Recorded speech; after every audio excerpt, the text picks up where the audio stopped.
CTV News with Jack Morse. You don't need to actually smell it or taste it or feel it, and it could still be injurious to your health. Despite less haze and smoke in the sky, our region continues to deal with poor air quality. Thanks for joining us. You might have noticed some improvement in the air quality out and around Simcoe and Muskoka today, but lingering toxins from the wildfires in the northwestern Ontario are still in the air. Let's head out now to CTV's Mike Lang, who joins us live with more. How are people here in the region feeling the effects, Mike? Well, Jack, air quality warnings remain in effect, and while many are still going through with their Friday plans outdoors, there are still some risks to be aware of. You might not be able to see or smell the wildfire smoke, but if you're outdoors, you could still be breathing it. Any smoke is bad smoke. It doesn't matter how low it is. It's toxic. It's bad for your health. You breathe it in. It's like, my gosh, somebody said it was just like smoking 3 packs of cigarettes. The associated health risks leading to many events and outdoor activities getting canceled around the region since the smoke first rolled in on Wednesday. Lifeguards along Centennial Beach have had to adjust their shift times. The River Bar and Shaka-Wasaga boat cruises in Wasaga Beach had to close for consecutive days during a crucial time for seasonal business. It's quite popular being downtown at the beachfront. Over the past couple days, there's been nobody. It's been a complete ghost town. The good news, they reopened at around 4 p.m. this afternoon as conditions improved. Beach Area 1 gradually getting busier, with tourists determined to make their weekend plans happen despite the air quality concerns. We plan to come down, meet some friends for a while now, but it wasn't going to stop us from coming up. We kept checking it this morning, and it looked like it was better than yesterday, so we decided to come today, and it looks beautiful. Centennial Beach in Barrie seeing its usual Friday afternoon crowd. These construction workers enjoying some relief. Today is actually pretty nice. It's a bit of a breeze, and you can't really notice the smoke as much. According to Environment Canada, Barrie fluctuated to a low-risk air quality index of 2 today, but the weather agency warns that fast-shifting winds could quickly change that. What we're going to see over the next couple of days is that back and forth and up and down, 10 to 6 to 10 to 6. And some events have been forced to adjust again tonight. The Aurelia Scottish Festival has been moved indoors, and for the second straight night, a Barrie Baycats game has been postponed, this time in Hamilton against the Cardinals. Environment Canada continues to urge limiting time outdoors, especially for those who are vulnerable to poor air quality. Reporting live in Barrie, I'm Mike Lang. Jack, I'll send it back inside to you. Okay, thank you very much for that, Mike. Now, the province's north continues to burn tonight. Dozens of forest fires out of control. Evacuation orders issued for many communities. Others must be ready to leave at a moment's notice. CTV's Heather Wright reports. So we got our building supplies. With a massive forest fire burning about 5 kilometers away, Sean Dufresne has packed up whatever he can into his truck and trailer. This is only the stuff that we can move. There's still 2 permanent residents that's going to burn. The community of Uppsala is about 150 kilometers northwest of Thunder Bay. There's no evacuation order here, but people are being told to leave before things get worse. There are a bunch of communities that have been overrun, and we could be one of them. Uppsala Fire Chief Doug Keesbring says they are doing what they can to protect the town. We'll put 1 sprinkler system on the roof. Getting sprinklers in place to protect properties like the fire hall. But the town's resources are limited, and with so many fires burning, the province's resources are being stretched as well. They have limited resources for a massive demand this year. This is probably the fire season of a lifetime. And while rain this morning brought some reprieve, it was not enough. We're just good for a little while. We bought a little bit of time, but we have in no way won the war. Communities across the country are fighting battles against fierce and fast-moving wildfires. Roughly 900 fires are burning across the country, forcing thousands of people from their homes. Well, officials have promised more resources to battle the fires and help those affected by them. Many here in the north say they're not seeing enough action. We might not be in southern Ontario, but we are in northwestern Ontario. You're still in Ontario. Like, do you not deserve some rights or something? You feel forgotten? I feel forgotten. Today, Ontario's premier said more than 150 firefighters and over 80 water bombers and helicopters have been deployed to fight these fires. But with more than 190 burning across the province, including 20 new ones today alone, this is an ever-changing situation they are trying to respond to. Heather Wright, CTV News, Uppsala, Ontario. So as you heard there, Premier Doug Ford commenting on the wildfire situation in Northern Ontario today, saying his government is doing everything it can. This is a very difficult situation, even to fly in to these communities on dirt runways when the fire is going and the smoke. Our number one priority is to make sure they're safe, and that's what we've accomplished. Again, last year we had over 600,000 hectares on fire. This year, and it's changing on a daily, hourly basis, is 650,000 acres already. And it's, thank God, no one has died. Meanwhile, U.S. President Donald Trump has threatened to slap more tariffs on Canada for wildfire smoke wafting into the U.S. Trump blamed Canada for, quote, not properly maintaining their forests, saying the United States is being unnecessarily invaded by filthy, polluted, and unhealthy air, the quality of which is dangerous and totally unacceptable. In the Truth Social post, he also warned, quote, the cost of this pollution must be added to the tariffs Canada is currently paying. Dry conditions continue to cause fire bans and increase fire danger rating in our region. Today, Beausoleil First Nation upgraded their rating to extreme. Meanwhile, in Severn Township, the rating has been downgraded from extreme back to high. The response to air quality conditions and the forecasted rainfall. While burning is permitted, officials are recommending against it. Here's a look at the fire rating map for the region. Muskoka still at extreme, a fire ban in place across that entire part of the region. In Simcoe County, you can see most places are at high or moderate, with Tiny Township and Beausoleil First Nation at extreme. All right, Casey Colby is here now with our first look at the weather. Casey, what's going on? Well, we're getting considerable cloud cover and additional smoke is wafting into our area. So let's continue with a first look at the forecast. I want to start off with weather watches and warnings. And as we dive into it, yeah, no big surprise here. It continues. Certainly poor air quality, a widespread right across south central Ontario. And you can see a little bit of a reprieve in the northern section.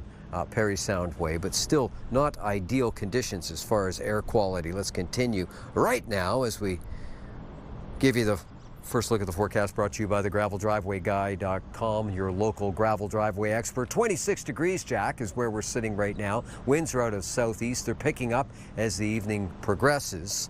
And what's the temperature outside your door? Well, let's have a look right now as we take a look right across south central.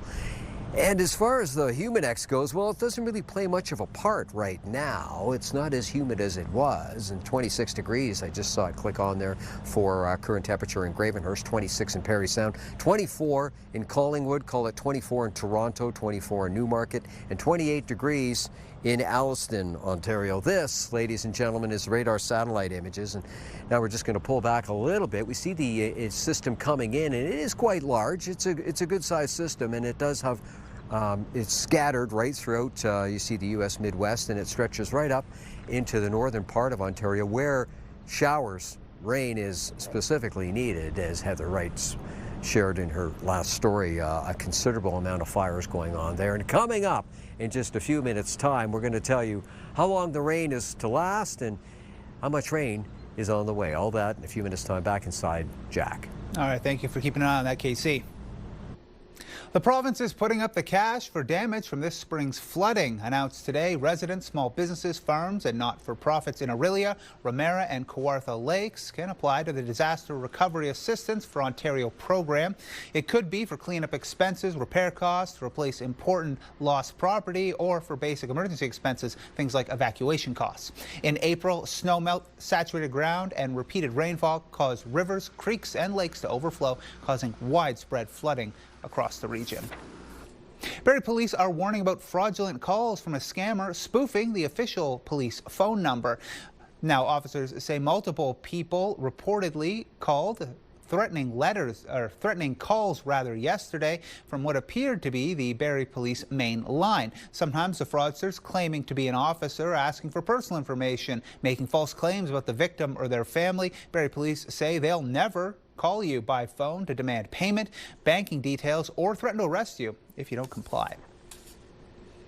Today, a jury heard from the accused in the murder trial of an Orillia man charged after a man was stabbed to death in his apartment nearly 3 years ago. CTV's Mike Arsley's reports, but first a warning, viewer discretion is advised. The jury was played the video statement Brian Lancaster provided police after his arrest in December of 2023, when he was charged with second-degree murder in the killing of 25-year-old Kyle Farrows in Orillia. In the video, Lancaster is heard telling police he and then girlfriend Mackenzie Herod relapsed and were using drugs. "I know what happened and I don't know what happened," telling the investigator he woke up to hearing Herod screaming and intervened. Lancaster said Farrows was going to rape Herod with a knife to her throat. "I thought he was going to kill me," Lancaster told the officer while sobbing. Lancaster said he didn't remember what happened because he blacked out. The court was shown video surveillance of the scene that captured movements around Farrows' apartment along Andrew Street in downtown Orillia. The video showed several people, including Lancaster and Herod along with Farrows, entering and leaving the apartment a handful of times between December 13th and 14th. In its opening statement, the Crown told the jury a friend who had a key to the apartment returned later and discovered Farrows' lifeless body in bed, covered in blood. The Crown said Lancaster and Herod told the woman Farrows had left the apartment after having a mental breakdown. In the video, Lancaster and Herod are seen leaving the apartment with the woman and another man after renting a hotel nearby.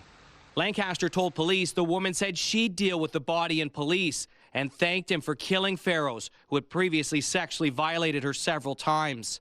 Police said Lancaster and Herod were then seen walking into a wooded area where bloody clothes were found. Lancaster told the detectives he had grabbed the knife from Farrows and couldn't remember what happened. Lancaster's blue sweater was found with his blood on it. He was then seen on security cameras wearing different clothing. Lancaster told police he wasn't sure what kind of knife Farrows had in his hand, telling the officer he had never met Farrows prior to that night and had no intention to kill him while protecting Herod. The trial is scheduled to continue Monday when it's expected Herod will take the witness stand. Mike Arsley, CTV News, Barrie.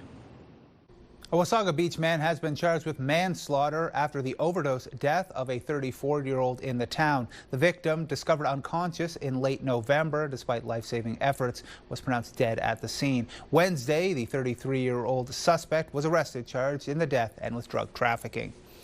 A person from Phelpston is facing charges after police seized 2 million unmarked cigarettes. On Tuesday, officers found the illegal smokes during a traffic stop in Ancaster, impounding the vehicle for 7 days. The 36-year-old faces charges including trafficking in contraband tobacco and possession of unmarked cigarettes. A second person from Bala has also been charged.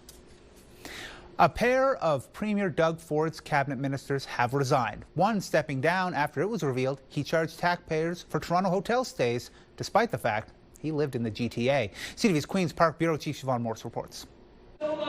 Less than a week after a $16,000 hotel tab came to light, Stan Cho has resigned as Minister of Tourism, Culture and Gaming. It's unacceptable, it's not tolerated, and Stan did the right thing. The cost of hotel stays billed to taxpayers, even though Cho lives just 6 kilometers from Queen's Park. The allowance designed to help local MPPs in emergencies. In his resignation letter, Cho writes that he only claimed accommodation on nights the legislature sat late. And on late nights, he made a choice that was easier for him, not stopping to ask how it would look to someone working a double shift. Cho says he made a mistake and has repaid every cent. The opposition leader says it's not enough. The people of Ontario demand answers, and I will say as well, he's not even the worst offender. Public records show the parliamentary assistant to the Minister of Transportation racked up the biggest bill since 2023. Hardeep Grewal, who represents Brampton East, billed taxpayers for over $27,000. Nina Tangri from Mississauga Streetsville had almost $19,000 in hotel bills. And Charmaine Williams of Brampton Centre has been repaid close to $16,000. They can all resign. It's not going to stop me from demanding answers from this Premier, because you know what? The rot starts at the very top. The Premier wouldn't say if other ministers or parliamentary assistants should step down or if he'll overhaul all expenses. We're changing that policy, and they know how upset I was, and we're going to move forward, and there has to be accountability, and we don't operate that way. That's not in our DNA. The interim Liberal leader isn't sure that's the case. It's a pattern of abuse of taxpayer dollars. But why are we surprised? The Premier tried to buy himself a luxury private jet. There's a culture of entitlement in this government, and it starts with the Premier. Siobhan Morris, CTV News. A milestone celebration today for the Royal Canadian Legion, the nation's largest veteran advocacy group, turning 100.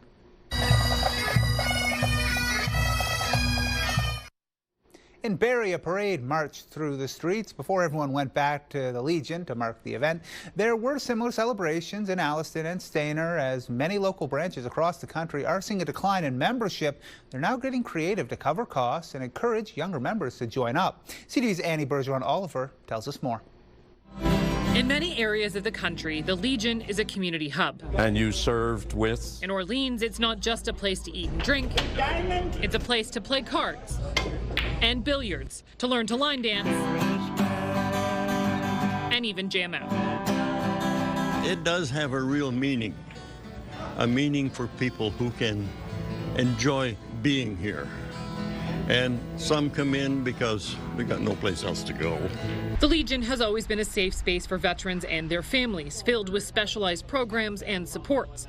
But in recent years, many branches struggling with declining memberships have started reaching further into the community, offering activities and events to make younger people and those who have never served feel more welcome. We do want to attract those people because we want the organization to survive going forward. And it's all about remembrance. The Royal Canadian Legion was officially founded in 1926 as a way to bring together veterans advocacy groups after the First World War. Today, there are more than 1,300 local branches that all support veterans, advocate for their rights, and ensure the act of remembrance continues. Today in Ottawa, that 100 years of service marked by a special ceremony at the National War Memorial, all about the importance of sacrifice and service. It's very important to remember the past, and particularly when somebody's given their life so that we can have what we have, you know. A mission of remembrance and a dedication to military and RCMP members that the Royal Canadian Legion pledges to prioritize over its next 100 years. To support veterans is our main goal, and of course that's what we're most proud of. Annie Bergeron-Oliver, CTV News, Ottawa. Still to come, the world's longest freshwater beach has a new festival. It's one that's as spectacular as Wasaga Beach Life. In fact, well, that's what it's called. Plus, a national horse competition coming to our region just in time for the August long weekend. Stay with us. You're watching CTV News Barrie.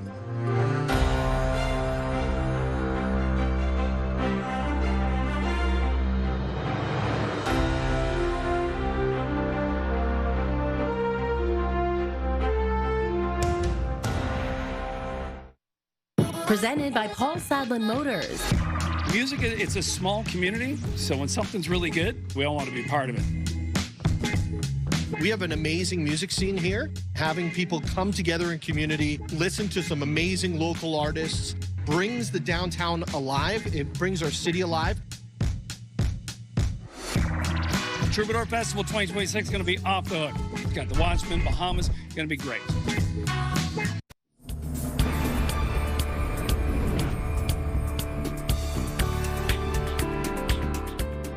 Welcome back.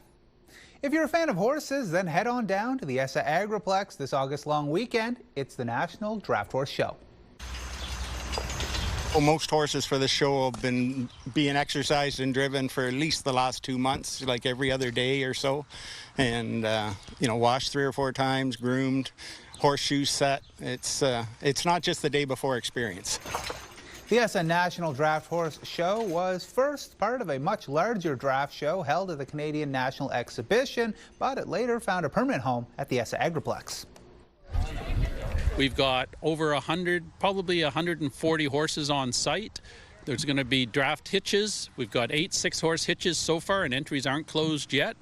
That's as many as you get at the Royal. It's actually one of the top 2 or 3 shows now in the province for draft horses coming out. It's a great facility. People like coming out over the 2 days. The barns are open to walk through. It's a great facility that way. The event will feature competitions and vendors. It goes the first weekend of August at the ESSA Agriplex. Some say life at the beach has never been better, so beach life at Wasaga Beach seemed like a natural fit.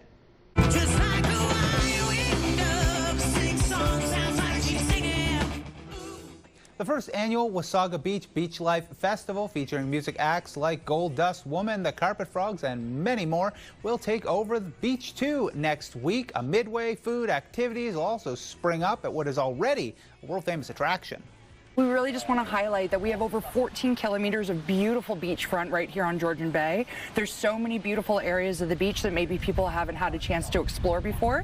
So we really wanted to highlight over here in Beach 2 and just let people know that you can do paddle boarding, soccer on the beach. The Circus Club will be here doing demos, workouts, yoga on the beach. It's just a real celebration of everything that makes Wasaga the best place to live in Ontario. The Wasaga Beach Life Festival in Midway runs from Thursday of next week until the following Sunday. The Ontario SPCA is looking to make sure animal owners never have to choose between feeding themselves and their pets.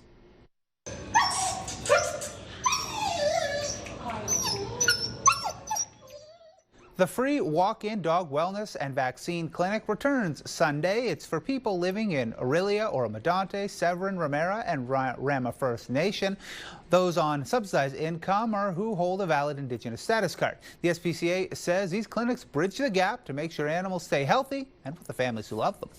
This is thanks to the Aurelia Community Foundation. So due to a grant that we've received from them, we're able to support access to preventative services for dogs. And that includes wellness examinations, core vaccines, as well as rabies vaccines to those who qualify. So we'll have pet food and supplies as well at this clinic, as well as nail trims that will also be available. It is a first come, first served clinic, so we may have to shut down the clinic early if we do have an overwhelming response. So we say get there early. Doors open at the free wellness and vaccine clinic Sunday just after the noon hour at St. Paul's United Church in Aurelia. You'll need a valid ID and proof of subsidy or an Indigenous status card. During the last clinic in June, 34 dogs got care. More than 350 pounds of pet food was given out to those in need. If you're looking for something to do this weekend, you can head down to the Barrie's Farmer Market as they celebrate 180 years. It gets underway at 9 tomorrow morning outside Barrie City Hall. They'll have vendors along with performances and local elected officials on hand for the celebration. The cherry on top, handing out 180 slices of cake. That event, rain or shine. For information on all our local events, along with other stories, you can go to our website. That's where you can watch our news live online and find all your local stories and breaking news as it happens. Just head to ctvnews.ca/Barrie or scan the QR code on your screen now. Still to come, the Canadian Country Music Award nominations have been announced and one local radio station's being recognized for all their work. But first, let's head out and check in with Casey in the garden. As mentioned, rain is moving towards us, but now it's time to check out campfire conditions across our region. Let's have a look. And the fire rating in Muskoka remains extreme with a complete fire ban in place. In Simcoe County, both Soleil First Nation and Tiny Township are listed as extreme, while everywhere else is listed as moderate. Campfire conditions brought to you by Presler Injury Lawyers. Call 1-800-JUSTICE. And our weather watcher Olivia says, hey, we rented a cottage on this lake. Yes, it's called This Lake in Northern Ontario. You're watching CTV News Barrie.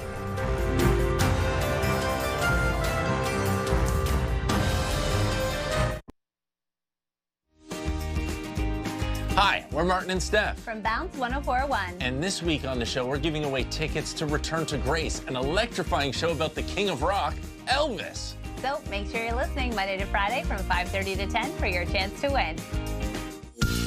Picture this, brought to you by Bounce 104.1 and Pure Country 106.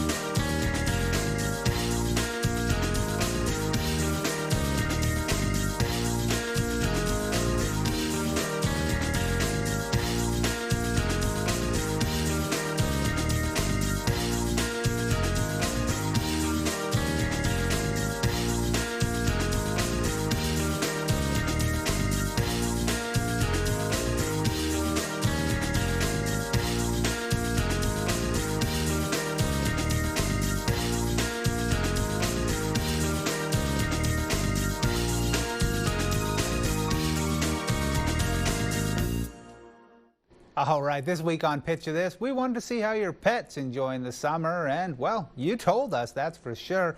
That last picture sent in by Karen Armstrong was the winner of Picture of the Week.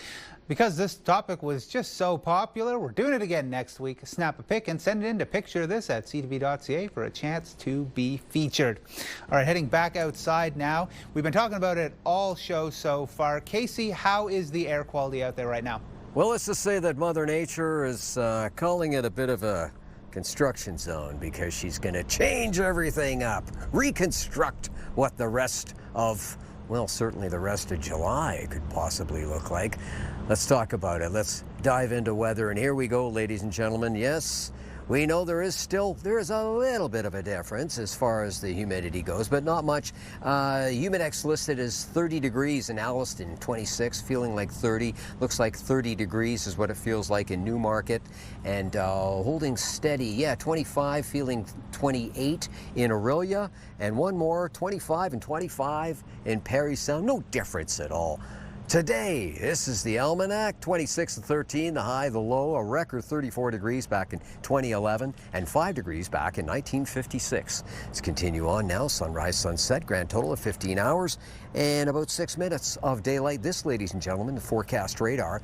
And we're going to pull back a bit and we're going to give you a little idea as to, no, we're not going to pull back. We're just going to sit right here and we're going to let you enjoy the fact that this system rip-roaring its way right through south central Ontario. And there is some shower activity, anywhere from 10 to about 20 millimeters of rainfall and some possible high winds. This is the southern tip of Georgian Bay, Lake Simcoe. Overnight temperatures settling in anywhere from 18, 19, 20 degrees. And increasing cloud cover, no big surprise there as per the forecast radar. And we're looking at rain starting this evening. Still some local smoke without any question. Hopefully that rain looks after some of it. And for tomorrow, 22, 23 degrees. There is a risk of a thunderstorm. Anywhere from 10 to 15 millimeters of rainfall expected. To Orangeville, Bradford, Georgina, Newmarket, Richmond Hill, 17, 19 degrees, increasing cloud cover, and as the evening progresses, and the local smoke, it's widespread, it truly is. At 25, 26 for tomorrow as far as our temperatures go, 10 to 20 millimeters of rainfall, and a risk of a thunderstorm. Parry Sound, Huntsville, Bracebridge, Gravenhurst, Haliburton, 18, 20 degrees, increasing cloud cover. Hey, there is a 60% chance of some shower activity, possibly even a thunderstorm this evening. And then for tomorrow, 23, 24 degrees with the Humidex feeling closer to 30, 10 to 20 millimeters of rainfall expected, as well as a risk of a thunderstorm. That's tonight and tomorrow. Now time for the Diamond and Diamond Lawyers 5-day extended forecast. Let's go to Simcoe County, and as we dive into Simcoe County, there's the sun for Sunday. 23 degrees, considerably cooler. Should be humidity levels lifted. And Monday looks lovely, 25 degrees, lots of sunshine. Tuesday, Wednesday, here comes the cloud, 40% chance of a shower. And 21 degrees on Tuesday, looks like Wednesday. Right around the same, about 20 under cloudy skies. This is the 5-day extended forecast. Have a look at York Region as we take a look. Sunday looks lovely, Monday looks lovely, 24 degrees, 22 and cloud cover, 60% chance of some cleansing showers. We're going to call it that, cleansing showers. Wednesday rise, 21 under cloud cover. And one more, let's go to the 5-day extended forecast. This is Muskoka, Parry Sound, Haliburton. And then Sunday looks beautiful all the way around. 24 degrees is what we're anticipating. 26 for sun and cloud, and a 30% chance of showers on the Monday to close Monday out. And Tuesday and Wednesday, well, cloud cover. Cloud cover, 21 and 18 degrees. I almost got hit by a pigeon. And that's what the forecast looks like on land. How about water? Well, this is the Marine Report, of course, and as we take a look at the Marine Report, brought to you by Suzuki Marine, North Lake Huron, South Lake Huron, well, the wind speeds, first North Lake Huron, 15 to 25 knots out of the northwest is what we're anticipating. Strong wind warning, no surprise there, and waves anywhere from 1 to 1.5 meters in height. South Lake Huron, a little windier, or well, yeah, okay, we're going to call it that. 20 to 25 knots out of the northwest is what we're anticipating, and 1 to 2 meter size waves, so keep that in mind if you plan on going out. Georgian Bay and Lake Simcoe, have a look. Wind speed 20 knots out of the northwest for Georgian Bay, and waves 1 to 1.5 meters in height. There is a strong wind warning for both Georgian Bay and for Lake Simcoe. And Lake Simcoe, winds anywhere from 15 to 20 knots out of the northwest, and waves sitting at 1 meter in height. So that's what we're anticipating. And ladies and gentlemen, we hope you have a fantastic weekend. There's a little sleeping, yeah, it looks like a mourning dove, doesn't it? Just in the trees below us. We've had a few of them flying around here, and one of them almost hit me in the head. It's a good thing I got my helmet on back inside Jack. Thank you, KC.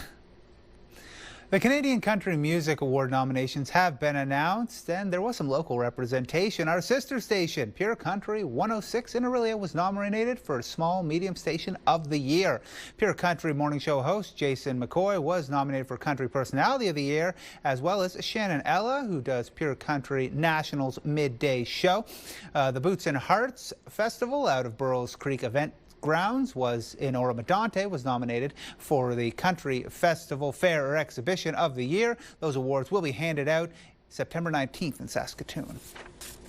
A local curling legend held his annual golf tournament today in support of Georgian Bay General Hospital. The Glenn Howard Charity Golf Classic at the Midland Golf and Country Club this afternoon. The sold-out event expected to raise close to $200,000. Organizers say that money will help ensure patients and families in the community continue to have access to diagnosis and treatment close to home. The Princess Margaret Cottage Lottery early bird deadline is midnight tonight, so get your tickets. Here's your chance to be entered into the win for the early bird prize, $1 million cash. Plus, there are over 8,000 prizes valued at more than $8.6 million, including 3 grand prize cottages in Muskoka, Blue Mountain, and Haliburton. All cottages are fully furnished, professionally decorated, and landscaped. To get your early bird tickets by midnight tonight, head to princessmargaretlotto.com or call that number on your screen. Still to come, helping out our four-legged friends in Northern Ontario, vets rush to save pets and other animals as wildfires continue to burn. Plus, we'll recap tonight's top stories. You're watching CTV News Barrie.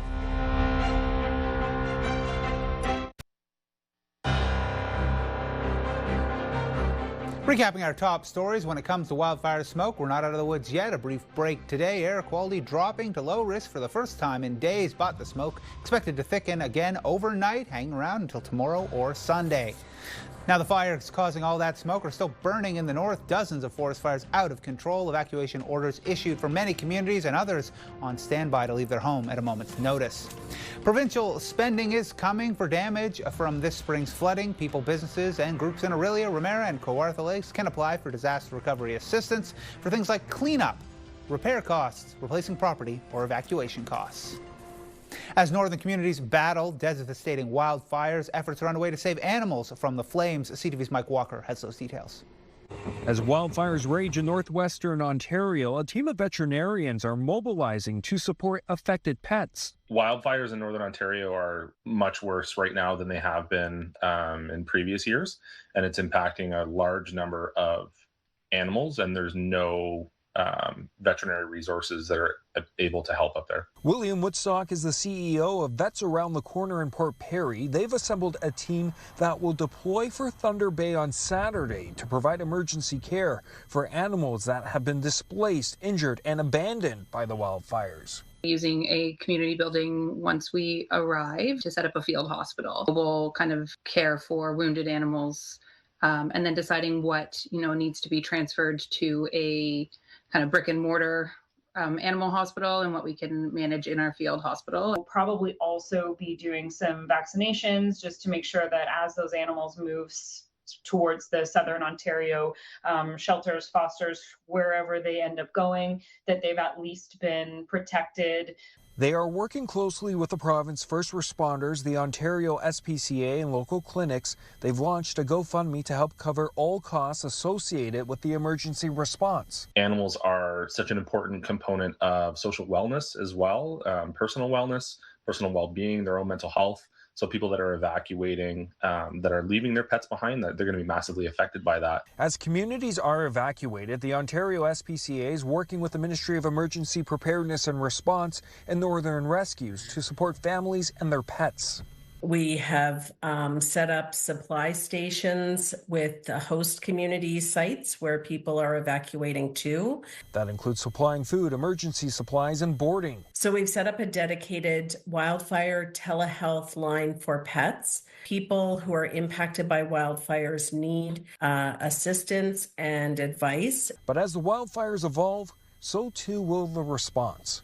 Mike Walker, CTV News.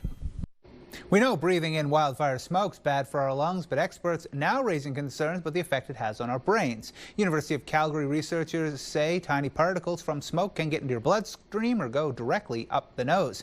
Researchers say when those toxins reach the brain, they cause inflammation, fogginess, a lack of focus, and a headache. Increasing exposure to the harmful particles can cause long-term brain damage, leading to cognitive decline. In business news, the hazy and smoky conditions is more than an air problem for Ontario wineries. Many rely on tourists this time of year. Some are seeing lots of cancellations due to the smoky conditions. Meanwhile, other wineries being forced to move all their outdoor events inside. However, the wineries say the air quality has not damaged the grape crop. Looking at our markets, the TSX was down 76 points, the Dow down 406, the Nasdaq down 361.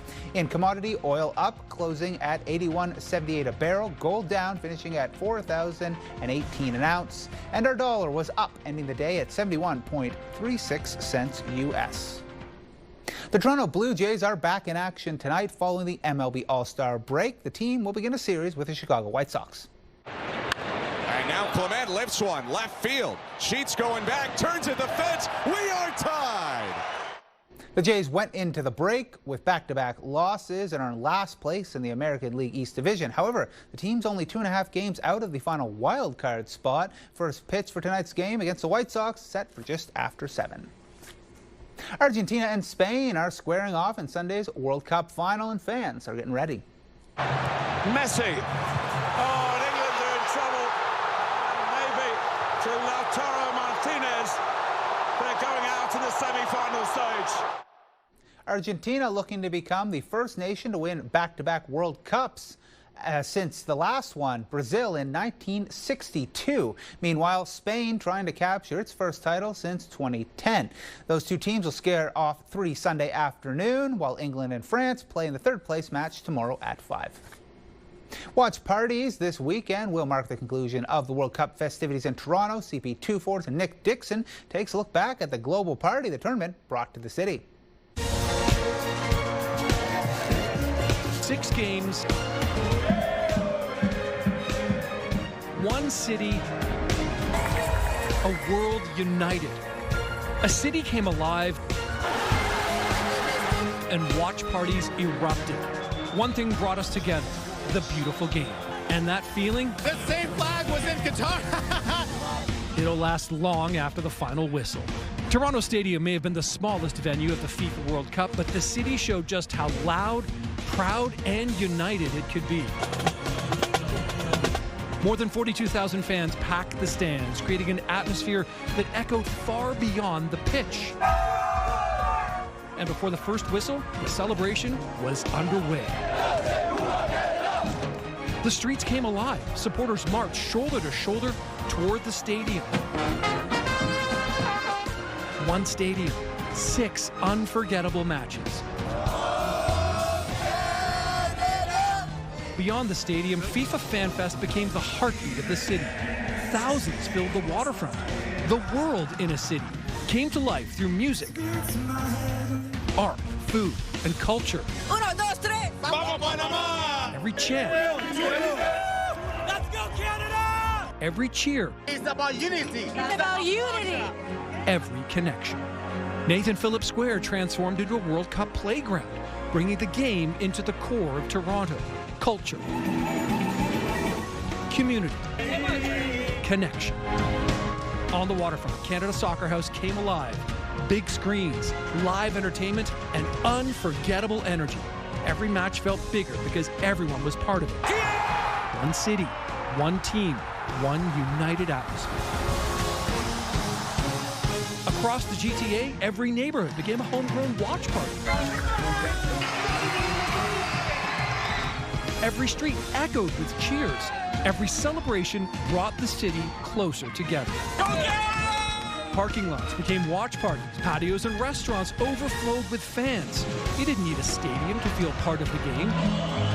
No matter where you were, Canada! Canada! Get it all we can hear! Go Canada, go! The game brought everyone together right here at home. I'll dance. Ready? All right. There we go.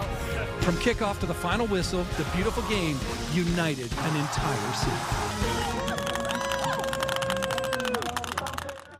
Still to come, hitting the pavement to mark a somber anniversary, how Quebec man is getting ready to support first responders 25 years after the September 11th attacks. You're watching CTV News Barrie. Taking a look at your primetime lineup for tonight. At 8 o'clock, Leverage, Redemption. At 9 o'clock, The Librarians, The Next Chapter. At 10 o'clock, Criminal Minds, and CTV News at 11. It's been 25 years since the September 11th attacks in the World Trade Center. And now, a Quebec man is getting ready to mark the somber anniversary by running 911 kilometers in support of first responders. CTV's Christine Long has the details. Louis Marois has been running the woods of Oka Park for decades. I grew up here in the park. He's a paramedic in the area and also travels the world running trails as an ultra-marathoner. I like running. It's inside me. Marois knows the benefits of exercise when it comes to job-related stress. Doivent comprendre qu'il y a un humain. He says every first responder is a human being who gets exposed to trauma. In 2018, Marois had to step back from the line of duty and turn to La Vigile, a non-profit resource center for all Quebec first responders. Épuisement professionnel, les gens qui vont vivre avec des symptômes de dépression. Geneviève Arguin says clients learn to deal with burnout, depression, or post-traumatic stress. La Vigile helped Marois get back to work and back on his feet.